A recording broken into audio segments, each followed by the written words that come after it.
Compare the fraction देख लीजिए, दो फ्रैक्शन है आपको कंपेयर करना है, ठीक है। तो इसके लिए क्रॉस मल्टीप्लाई का मेथड यूज़ करते हैं।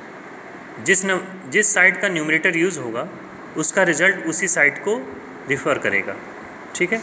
तो 5 × 12 इसमें न्यूमरेटर कौन सा यूज़ हुआ है, 5 यूज़ हुआ है, यानी ये जो लेफ्ट साइड है आपकी 5/8 इसका न्यूमरेटर हमने इस प्रोडक्ट में यूज़ किया। तो ये 60 किसके रिजल्ट हो जाएगा, 5/8 के लिए हो जाएगा।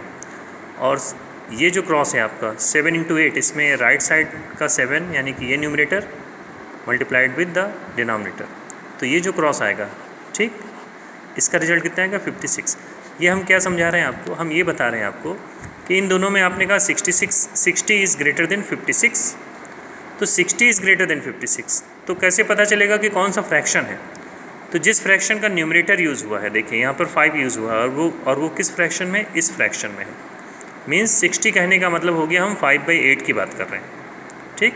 तो 60 greater means 5/8 is greater than किससे, 7/12 से। समझ गए ना, जो न्यूमरेटर इंक्लूड हो रहा है उसका जो प्रोडक्ट का रिजल्ट है वो उसी फ्रैक्शन को रिप्रेजेंट करेगा। ऐसे आप ये केस भी कर लेंगे। Arrange in ascending order, arrange का सिस्टम क्या है, आपको कई फ्रैक्शन दिए गए हैं, आप समझ ही नहीं पाएंगे इसमें कि छोटा कौन है बड़ा कौन है। तो जब मोर देन 1 फ्रैक्शन हो तो आपको क्या करना चाहिए, डिनोमिनेटर्स का एलसीएम लेना है। तो यहाँ पे डिनोमिनेटर्स देखिए 4, 6, 9, 12 है, इन सब का आपने एलसीएम ले लिया, ठीक है।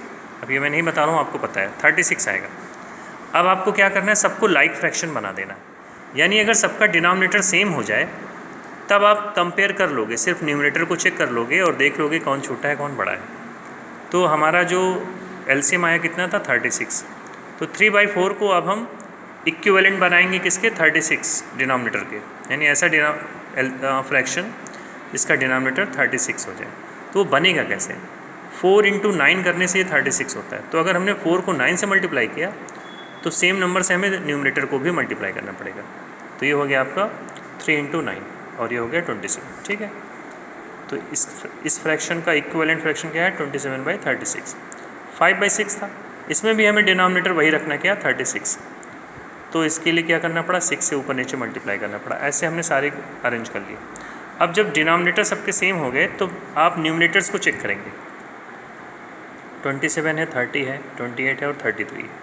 इसमें असेंडिंग ऑर्डर AO लिखा हुआ ना, इस साइन का मतलब होता है पॉइंट जिस तरफ है, ठीक, वो नंबर छोटा है, और ये ओपन फेस जिस तरफ है वो नंबर बड़ा है। तो सीरियल ऑर्डर में हम जब असेंडिंग ऑर्डर लिखते हैं तो सबसे स्मॉलेस्ट को पहले लिखते हैं, फिर उससे ग्रेटर, फिर उससे ग्रेटर, फिर ग्रेटेस्ट। सबसे स्मॉलर देखिए आप, क्योंकि डिनोमिनेटर सेम है तो आपको सिर्फ न्यूमरेटर चेक करना है, 27 इज़ स्मॉलर, आपने यहाँ लिख दिया। फिर इसके बाद इससे जो ग्रेटर वैल्यू है वो कौन सी, 28, वो नेक्स्ट हो जाएगी। फिर थर्ड ग्रेटर वैल्यू क्या है, 30, वो यहाँ हो जाएगी। और लास्ट में ग्रेटेस्ट वैल्यू जो है आपकी वो 33। अब ये किस फ्रैक्शन को रिप्रेजेंट कर रहे थे, हमें एक्चुअली इनका तो असेंडिंग ऑर्डर बनाना नहीं है, हमें तो ये नंबर दिए गए थे, ठीक। तो हम इसकी जगह पर इनके ओरिजिनल फ्रैक्शंस को लिखेंगे। तो 27/36 आपका किसके लिए था, 3/4 के लिए था। इसी तरह से हमने सारे नंबर लिख दिए और ये आपका असेंडिंग ऑर्डर हो जाएगा, ठीक। Find the sum, like terms है, सम इजी है, 9 एलसीएम हो जाएगा, सिर्फ 5 और 3 को ऐड कर दीजिए और उसका रिजल्ट लिख दीजिए, ठीक है।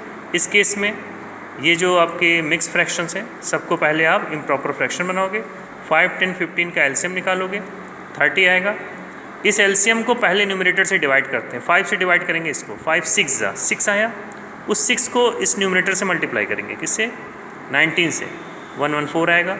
फिर 10 से इसको डिवाइड करेंगे, 3 आएगा, 3 को 23 से मल्टीप्लाई करेंगे, 69, 15 से डिवाइड करेंगे 2 आएगा, और 2 को 16 से मल्टीप्लाई करेंगे 32, ऐड करके 30 से डिवाइड करके सिंप्लीफाई कर देंगे, 7 होल 1/6 आ जाएगा, ठीक है।